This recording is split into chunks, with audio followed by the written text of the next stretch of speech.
My favorite mug. Que lo que mi gente, you know what it is. Welcome back, Organic Fanatics. Back to Coffee Convo. Just little quick sessions I'm doing in between. They see me crazy because it's morning time.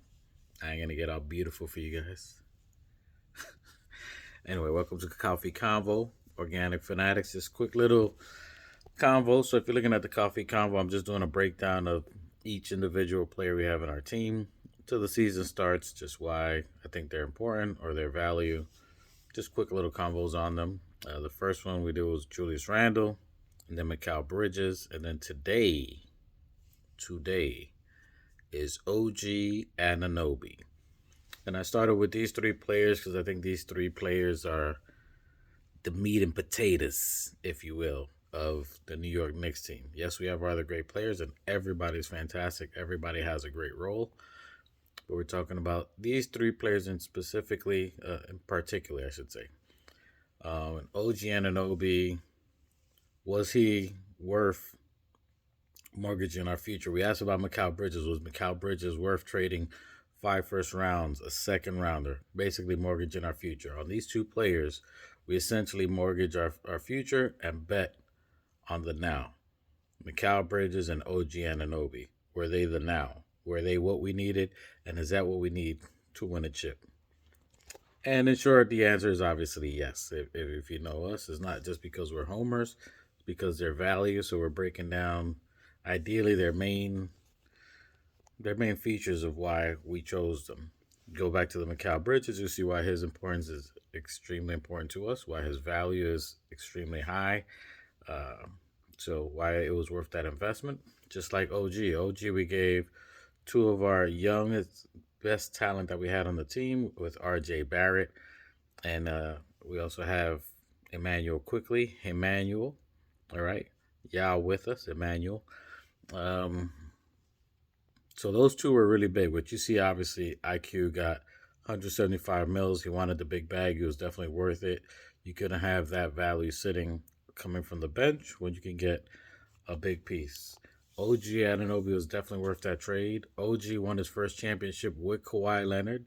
He learned from Kawhi Leonard. And to me, he's basically a more skilled Kawhi Leonard, if you will. So Kawhi is more gifted, I would say, offensively. Could OG turn into that? Yes.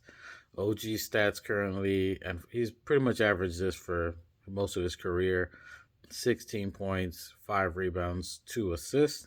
And then if you look at those stats, just as looking at them, you're going to say, was that worth $212 million? On paper, just by looking at that, no. But if you look at what he does on the court, what other things he does that doesn't come on the stat sheet, he creates fast breaks, which is a plus. That's why you see he's always been on a positive in the plus minus. As a matter of fact, tipping and breaking scales, breaking records on plus minus. So he's obviously one of the top players in plus minus since that stat's been created. Some people like that stat, some people don't. I think it's a good indicator on the value of the player and how they impact winning and impact the game. In every rotation he's been in, he's always been positive. It don't matter who you threw him in there in the core with, he's always been positive. Certain players better than others, like when he was with Julius Randle, they played very, very well together. His impact on winning, he is his own fast break. If you look at a lot of plays last year, which I've seen the whole year, even when he was in Toronto, but just in New York alone, you see him the top of the key, getting a steal, making a break, and gone. He's creating his own fast breaks, creating his own points. That alone is a big positive because it gets the team to break down the other team's defense. I mean, offensive plays, and then it also gets points on the board for us, easy baskets, which was always tough to come by for the Knicks, which is why we struggled for many years. We couldn't get those easy baskets, which why we loved Obadiah Toppin, because he would be on a fast break. At least he would be running when somebody else got a steal, and then you could lob it to him, and then he would get the fast break points. But here you have OG who's creating the fast break and becoming the fast break on his own and finishing at the end and either getting fouled and getting to the points, which again adds to the plus minus, and then getting to the foul line plus the points plus the steal. So not just a defensive catch and shoot, which BTW, he is elite at catch and shooting. So he's a great 3 and D, which is what everybody looks at. And then if you look at the top of the pecking order, I guess, in wings, which you're looking at the Boston, that's why you see a lot of comparisons with Boston. When you're looking at Brown and Tatum, they are probably the two most gifted, best offensive wings. You can't deny that. Offensive, they are the two best offensive gifted wings. And then we have the two best defensive player wings. However, what you will see this year is that they are capable of being both, possibly the best offensive wings and defensive wings. And that's something that you can't say for any other wings. Brown is pretty good defensively. I'm not going to doubt him, but he's not great defensively. He's very good defensively, but he's not great. Mikal Bridges and OG Anunoby are great. In fact, elite at those levels. So that's why this year is going to be something great to see. You're going to see both of them at an elite level in both ends. Plus, you got two wings, two players that like each other. Mikal Bridges respects OG's game, loves OG. They vibe together. You saw them in summer league together, so you know they're already talking about plays, things that they can do, places in the court that they can get. They're both very cerebral, which is unheard of, which is good. You know, you got players that really think about the game. They impact all, especially these two. I said if you look at the video from Mikal Bridges, how he picks spots, how he draws defenders, his foot placement is crazy. His awareness of the court, he knows when to slash. He's very, very intelligent. Not only what he can do offensively, the first step knowing players. Same thing with OG. If you look at OG, is not only is he catching 3 and D, he can get you to bite on the three, go around you, and once he's at that free throw line, he's already made a choice. He's going to the basket, he's going to get a flush, and more than likely he's going to the paint. He's very decisive on his steps. Once he makes that drive anywhere past the free throw line, look at any of his drives. If he's anywhere near the free throw line and he's going past into the paint, it's a wrap. He's getting the dunk, he's getting fouled, he's getting to the line, he's finishing. So he's a great finisher, great decisive with the moves. He's not going to hesitate, which is something that Tibbs always talks about. Make the right reads and then take advantage of that and make your move. So I think that's something that you're going to see from him. Great defender. So that's why you see it in the plus and minus. So he's not only the 16, 5, and 2, which I think he can get higher than that. He's going to be he's very good at catch and shooting. He's accurate with his 3-point shots. He's good at all levels at the three. So if you look, it's not like he just sits in the corner like some players that you can say they're a corner shooter like Brook Lopez or something like that. He shoots from the top of the key. He shoots from the angles, the side of the arcs for the three. He shoots corner threes, and he drives from each one of those locations. So it's not like if he shoots really good from the corner three that you're going to be able to do it. He can drive, he can move, he can pass, he can find the other player. You saw the vibe between him and Randall, whether Randall's making a move, you see an OG drive and penetrate to the lane. Same thing with Randall. When OG's making a move, Randall's cutting, Mitch is cutting. So you got all these other players that is going to increase other offensive plays. So OG was definitely the move. I definitely see him as a Kawhi Leonard. Most people don't. He's up there. He's prime Kawhi right now. He's literally in his prime. And if you look at last year, the beginning when he was in Toronto, he was moving, he was running at a high rate of speed.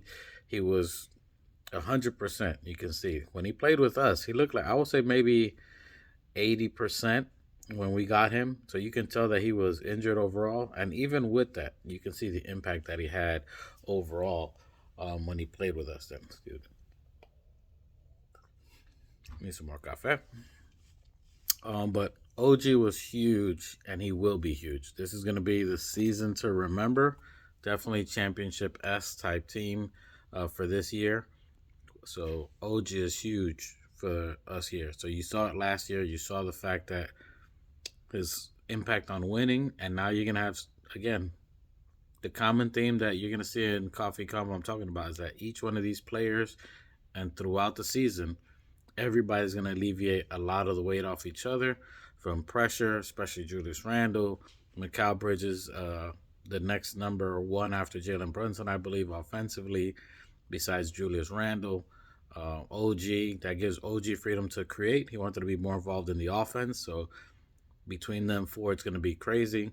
Then you're gonna have Mitch, which we'll talk in another series there. But OG is a winner. OG is definitely a championship piece. He's essential. He's essential to us winning. So him being healthy is gonna be crucial. However, I think we'll talk about Tibbs later. But however, I think this is gonna happen. I think you're gonna see us getting right into rhythm around January, February, early in the season. It's gonna figure out chemistry, which we have some of it, but now that everybody's healthy, figuring out what works might take a little bit. That's why I wasn't on the 60 plus wins. Next year, everybody's healthy and we got the chemistry, a year in our belt playing together. Next year, I can see the 60 plus, if plus a championship. I'm looking for championship this year. Regardless or not, I think we win the play in this year, and I think we win at least CCF for sure, at least. Yeah, but that's another story. We'll talk about it. Your boy getting excited. That caffeine kicking in. Okay, so just want to give you a little quick convo. OG is hugely important. We already know that we've seen his impact. This year's going to be a difference. He's been resting very well. He's been in the summer league. Been talking with Bridges. Jalen Brunson's already the captain. He knows his role. The other players are knowing their role. Him and McCall are talking how they're going to play and help each other off the team. McCall's been working early at the Garden. He's going to be super pumped as well for playing in the Garden. So this is the first time you're going to see Mikal Bridges get cheers for being on the Knicks. It's going to be crazy. He's going to be motivated. He's going to take his game to another level. And I think you're going to see the best of OG. If you thought OG was good last year, wait till you see this year with a healthy Julius Randle. Everybody rocking and rolling. It's going to be incredible to watch. There's going to be nights that we're going to blow teams out by 20 or 30 and shock people, kind of like how we did with the Denver game, how we did with the Minnesota game, how we did with the Philly games. Those are huge, impactful games, and then these players are going to impact winning. There's going to be nights we'll have off that the whole team was off or whatever the case may be. So don't get bummed out on those. You're going to have those. Someone sore, someone tired. The case may be, but we're going to win more than we're going to lose. And it's going to be rhythm. You'll see it's going to be learning. The games that we lose is never a loss. It's a learning lesson. And that's where the chemistry is going to build through there. But OG, huge winner. Yes, he was worth the gamble. Salute to RJ. Salute to Emmanuel quickly. We always love them. Once a Nick, always a Nick.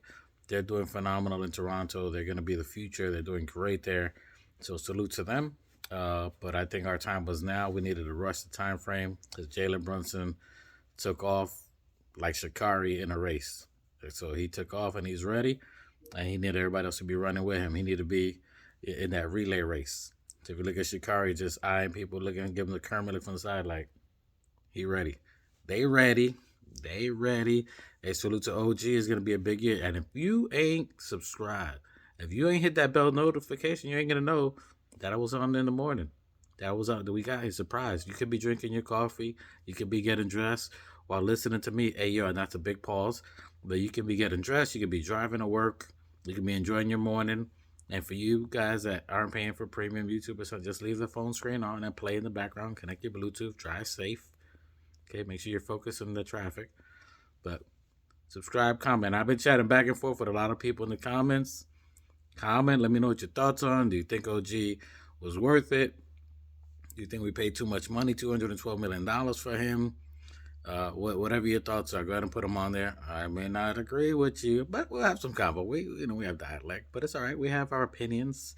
But you better listen. That bandwagon, we put in spikes around the whole bandwagon. Once the season starts, you cannot jump on. If you ain't loving your team right now, what is wrong with you? Like, they make fans like you? What are you, an AI fan? And I don't mean Allen Iverson. I mean artificial intelligence or low intelligence. Come on, man. Let's go Knicks. Tighten up. Put some comments on there. Drink your coffee. You can see the caffeine's kicking in. I'm getting hyper. Anyway, maybe a couple of more minutes. Salute to y'all. There's going to be a whole lot of this, a whole lot of this, and a whole lot of shoulder shrugging from Julius Randle this year. Y'all better get on the bandwagon. You better get on. Listen, I drive fast, so I'm driving this truck. I'm doing 80 plus. You better have strong arms if you're missing that bus to jump on. Hey, salute to y'all. Let's get it. Let's go Knicks. New season, new reason. Let's go.